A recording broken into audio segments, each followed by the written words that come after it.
Dan's annoyed at me today, everybody. Why am I annoyed at you? Thinks I'm being dead annoying. I do just always put it down to your ADHD. Yeah, it has to be. I'd like to think that I'm an understanding friend. You are. So don't start a podcast episode trying to drag me through the mud.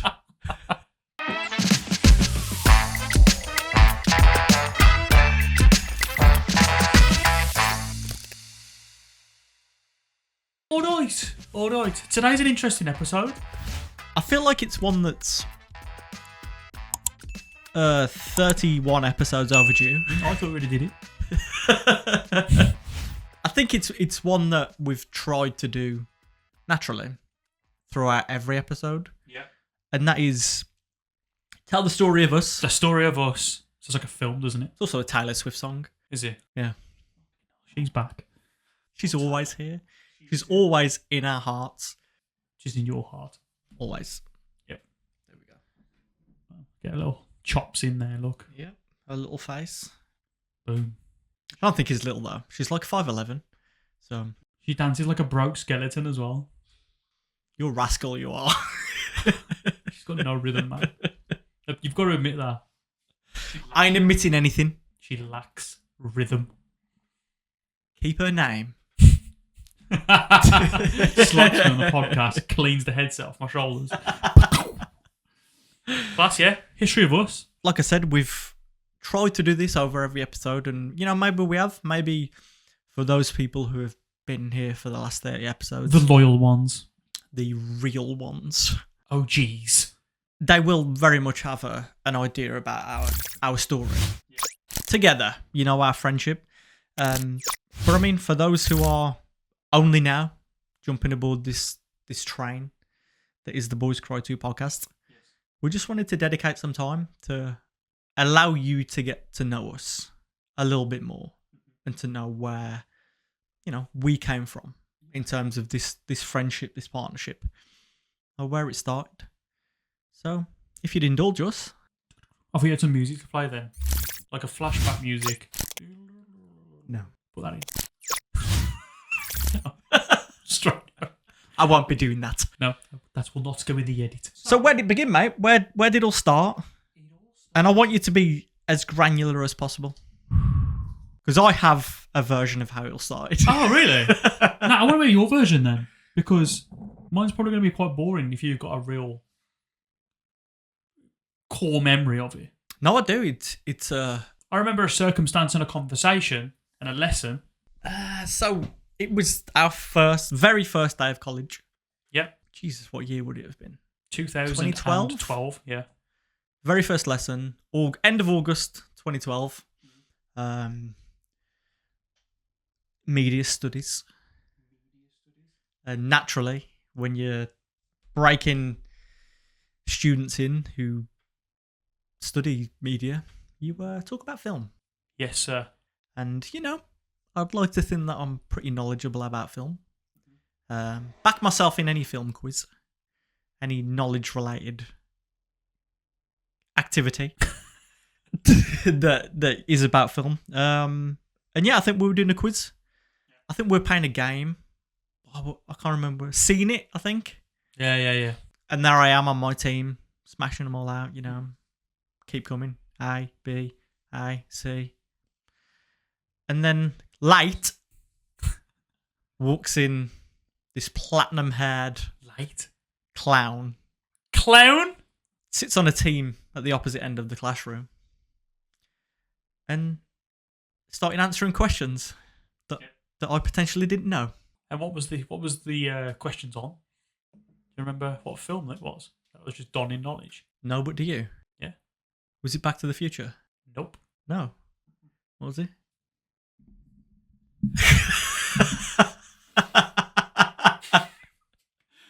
No, there we go. Makes sense.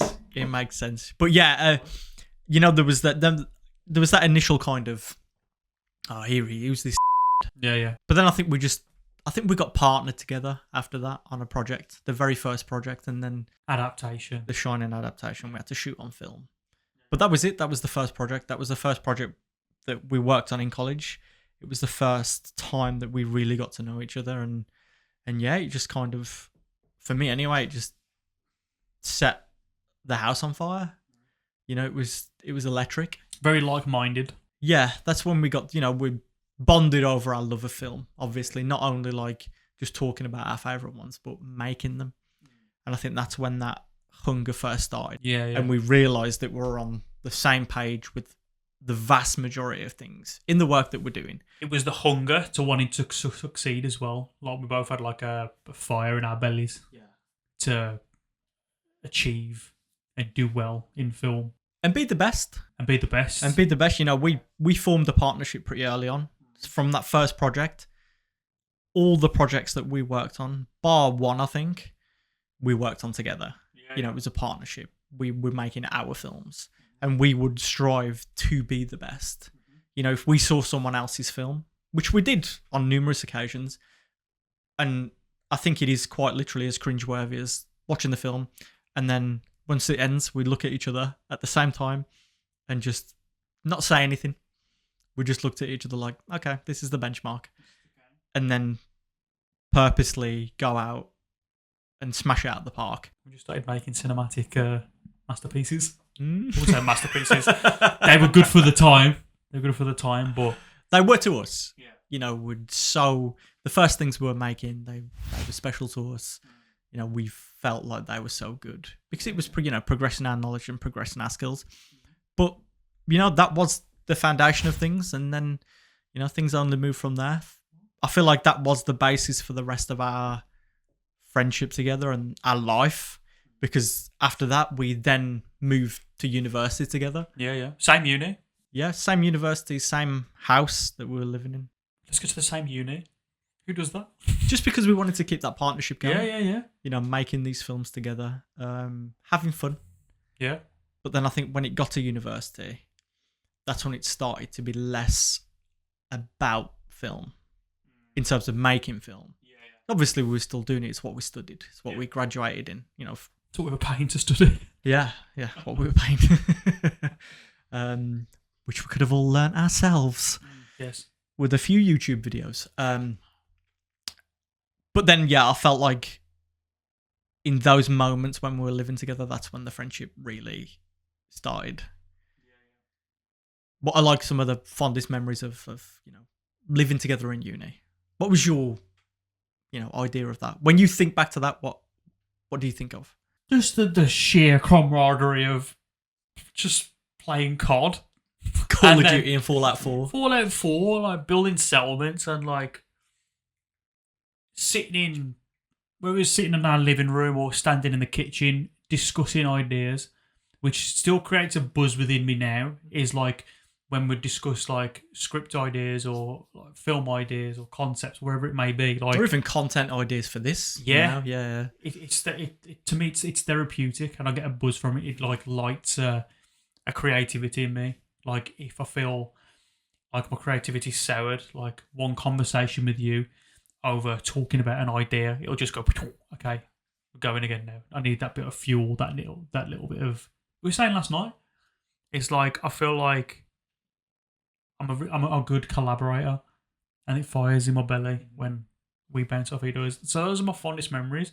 Like I think in terms of memories, like passions for ideas, how we'd make things happen, and just the journey of making small projects happen, and there'd always be obstacles. And still to this day, there's unnecessary obstacles. Yeah. And just those creativity, just everything, the walks to Tesco, the chats, just the vibe, like the fact that like we didn't have like a normal university life. We didn't go out all the time. No, we were pretty we segregated ourselves, I feel, from the rest of the year, course, university.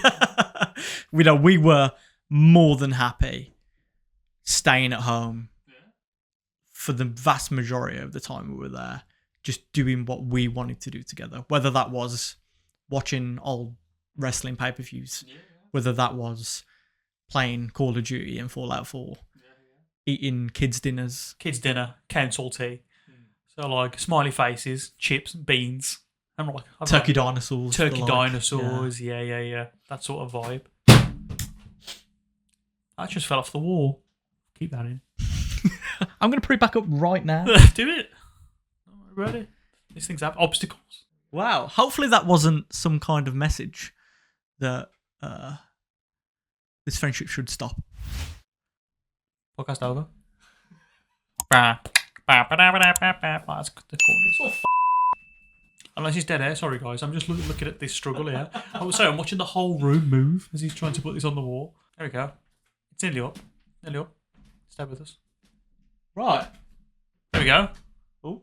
Great times. Yeah, great times. Just little things. A big feeling that I have when I think back to like our uni days is that kind of sense of freedom. You know, not to say that like anything's chaining down, but you know, we're adults. Yeah. You know, life is happening and responsibilities are there. But yeah, I fondly kind of remember that feeling of freedom when we were doing that because we could literally just do what we wanted, and we did. Yeah, it was great. Throwing knives at doors. Maybe. Ever. God, you take those times for granted at the time. You just don't realise how good you've got it. You know, full whack student loan. Focusing on having the best time with. Oh, well, that's the reason why I don't regret uni really, because at those times, uni, you don't care. Yeah, it's on the internet. You know, with the actual course itself and the education, it's secondary. It's the, and I feel like it's probably that way for a lot of people. It's the experience that you pick up along the way and the people that you connected with along the way. Pretentious people as well. Like I feel like we're cut from a different cloth as well, and we had no time for bollocks. But it's why we kind of kept ourselves to ourselves and focused on our own relationship. And I'm glad that I did. Absolutely. And then I guess it kind of progressed from there with we started freelancing. And did that for a while, earning money together, which I guess then kind of set us up for the big wide world in a way. And then I guess sadly, once we graduated, we then had a bit of a distance between us. You know, not only physically, which I think played a big part in it. Yeah, 100%. But I think emotionally as well with each other and the time that we had for each other. Because I felt like we kind of went very different ways when we graduated, which I guess is natural. Because I went straight into a job in London. So for context, we studied in Gloucester, we lived in Cheltenham, and then as soon as we graduated, I moved down to London, whereas you stayed back home. And yeah, so for over, I'd say a couple of years, we were crap. Probably even more than that.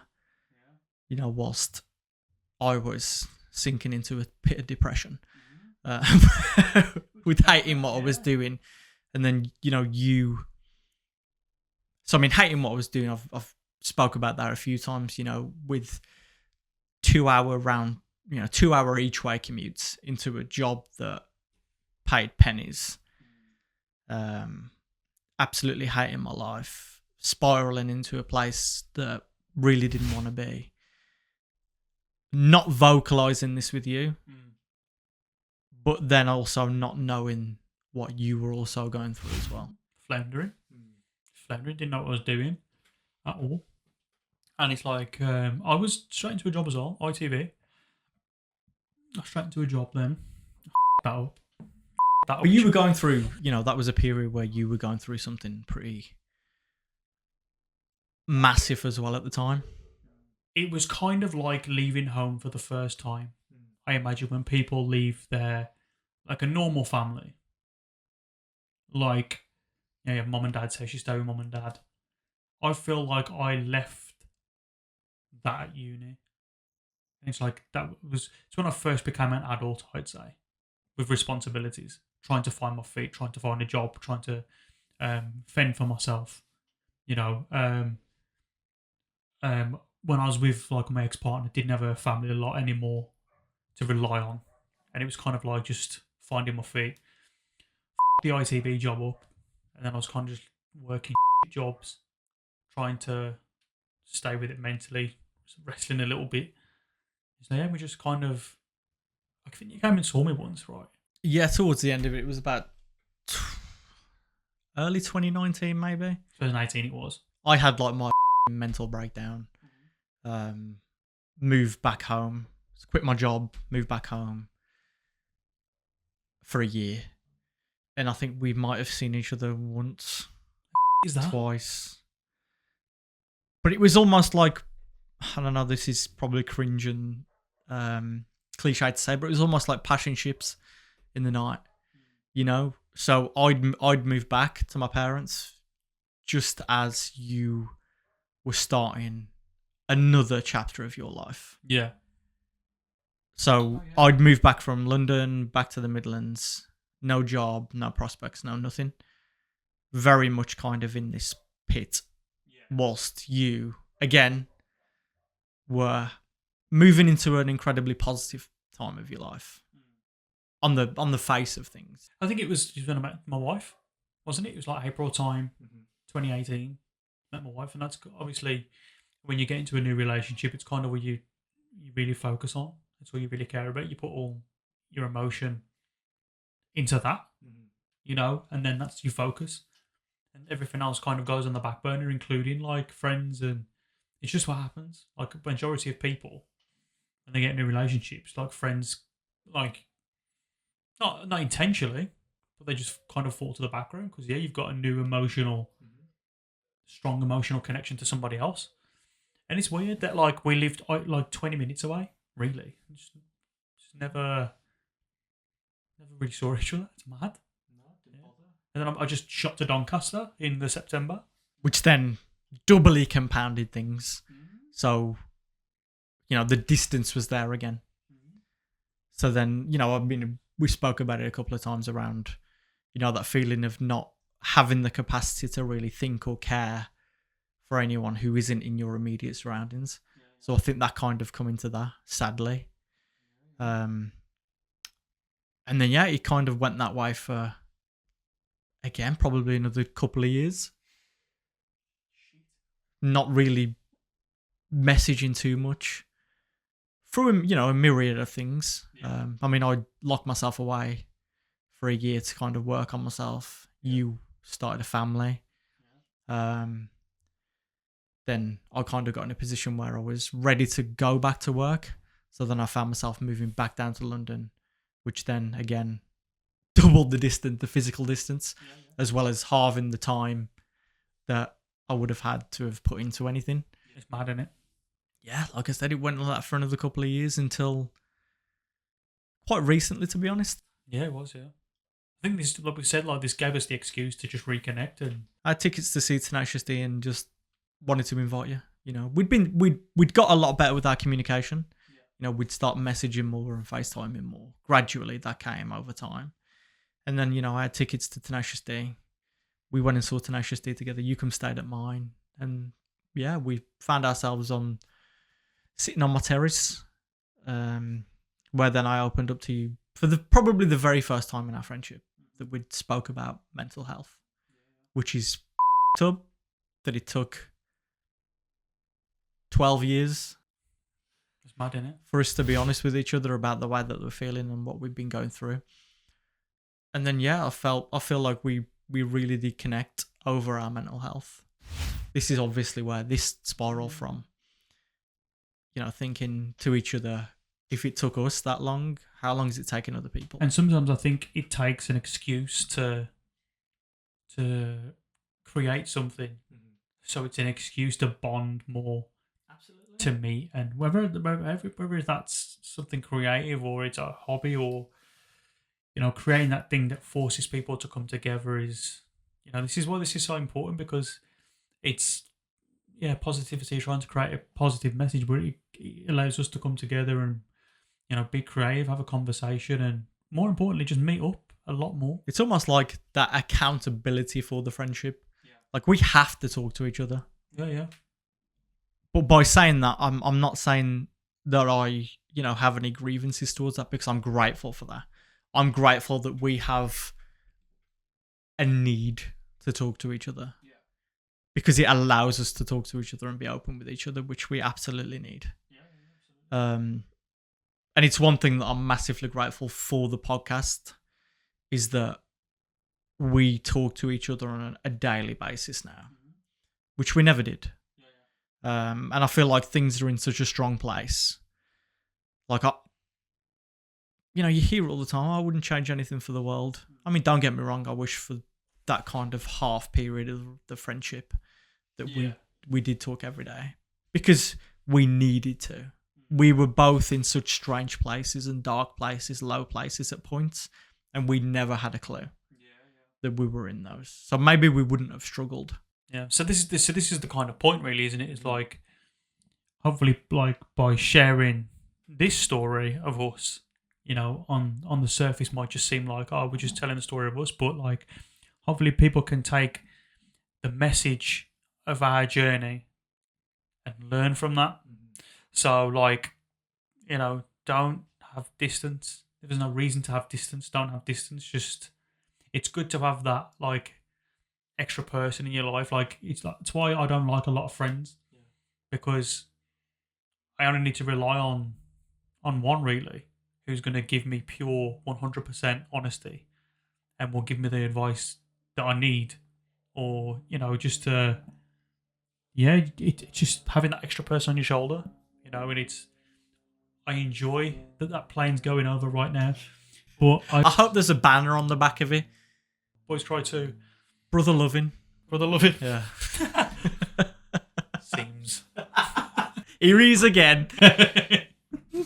But yeah, it's important to have that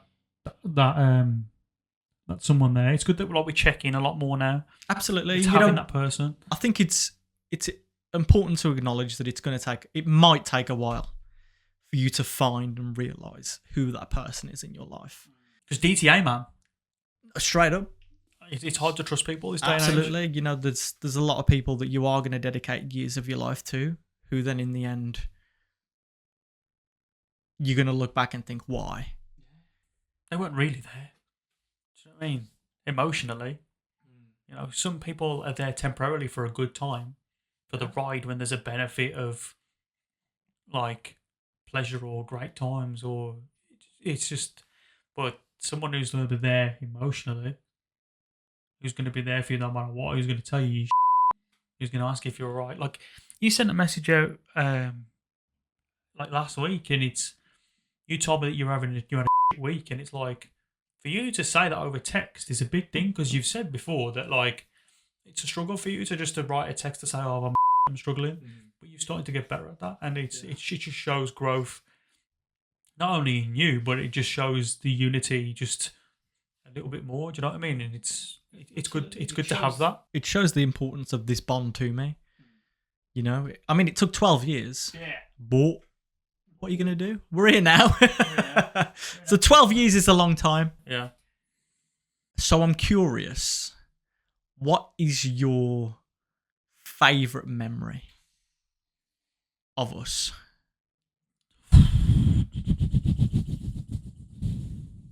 And take your time. Go on, you say yours while I'm thinking. Honestly, my favourite memory of us is when we were freelancing and we were riding up and down the country in your burgundy smart car. Class. Good car. Shoulder to shoulder. Camera equipment all around us because there was just no space. Yeah. Meal deals on the dashboard. Yeah. And just together experiencing things that just felt so out of this world, and continually thinking, like, how the f*** are we here? Doing jobs for, wrestling promotions, finding ourselves in a room with Kurt Angle. Yeah. Like, Kurt Angle's there. We're doing an interview, sat in an interview with Kurt Angle. Then 5 minutes later, we're stood next to the Beast from The Chase, Mark Lebec, the biggest human being on the planet. He should have been in the ring. And again, just thinking, what's happening? How are we here? Brushing shoulders with Johnny Vegas. 10 minutes later.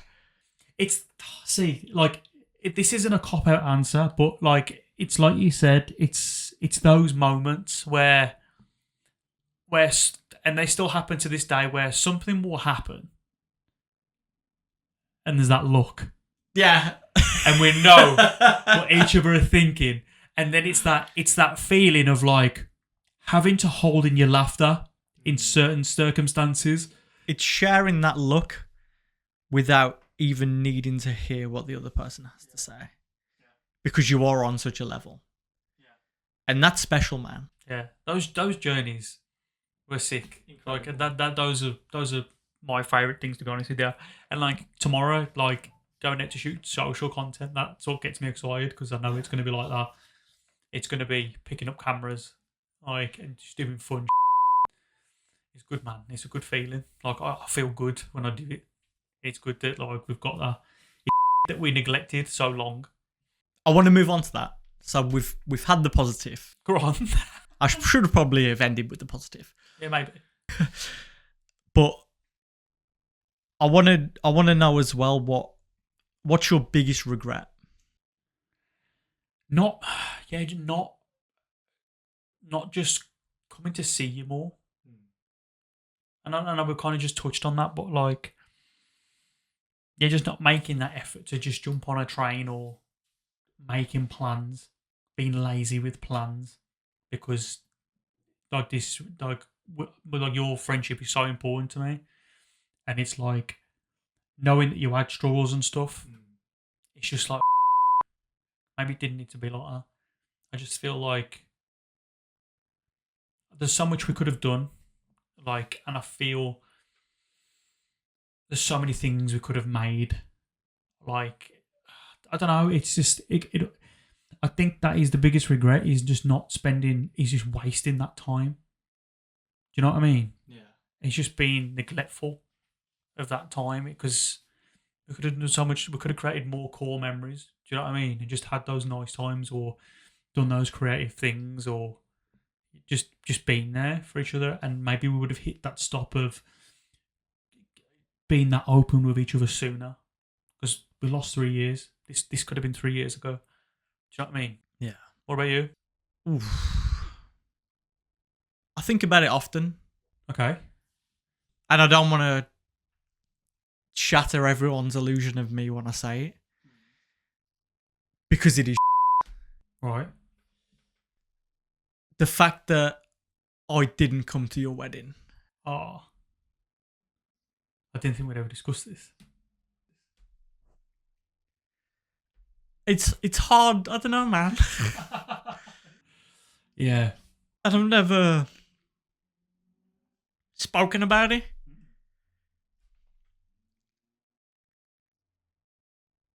And I don't think I've ever, really expressed like how sorry I am that I never did.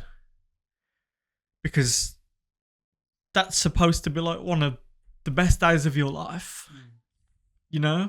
Even, sentimental reasons. And like, I wasn't there. Pointless going into the reasons why I wasn't. A mixture of things that meant that I physically couldn't be there. But I don't think I was emotionally there either. And that's selfish, man. Oh, man. And I wanted to tell you for so long. like the cheeky panda. that. Yeah. I have so much regret. It was very disappointing. And like, I'm going to be completely transparent here. And it's like, it was a time where I was experiencing a lot of neglect with friends, and friends were letting me down. So this was really difficult. It was a really difficult time for me mentally when it came to mates. And like, you not being there was a blow. It was like, I had no faith in friends. I was just like, and it was difficult. It really was difficult, and there was a big element of disappointment, and I did feel let down. This is mad that we're even talking about this because like I'd forgot about it now. Like I was just like moved on from it. Like I like to. I know you wanted to be there. You know, I can't remember the reasons why you weren't even there, but we don't need to go into it. But you know, it's done now. It is what it is. Like we all think we have hurdles. We might like we let people down as human beings. We let people down. It doesn't mean I don't. You're my best mate. Do you know what I mean? You'll always will be my best mate. Do I wish you hindsight you could have been there? Absolutely. Yeah, please. Like you know, but it was what it was, mate, and it's done. And there's no part of me that has resentment or you know, I don't look badly upon it. Do wish you were there, you but like it is what it is, man, and it's water under the bridge. You don't need to beat yourself up about it. Any moment where there's like an element of like letting you down about something, that just comes crashing in like a truck. It's okay, man. And yeah, it's just sorry, man. I wish I was. It's good. It's really good. I want to hug you, but there's too much shit. But like, honestly, don't harbour it. Like, it's not a trauma. Don't take it with you. Like, I'm giving you the permission now to just, like, it means a lot to me that you've like, you don't need to apologise, but like, it feels comforting knowing that like you wanted to be there as well. Do you know what I mean? And like, regret can be a good thing sometimes in a weird way. For what it's worth, it's made me want to show up for you tenfold. You know, acknowledging that I fully know that everything that you said that you were, you know, how you felt, I fully knew that would be the case. But, you know, those feelings and acknowledging it has made me want to show up for you tenfold. Like, I know that I would never let you down ever again. Because I know what that did. We're good, bro. I'm going to give you a hug after this. It's good, honestly. Like, please don't harbour that anymore. It's fine. You're here. We're still here. And like, we're still brothers, man. You know, nothing's going to change. You get one more chance.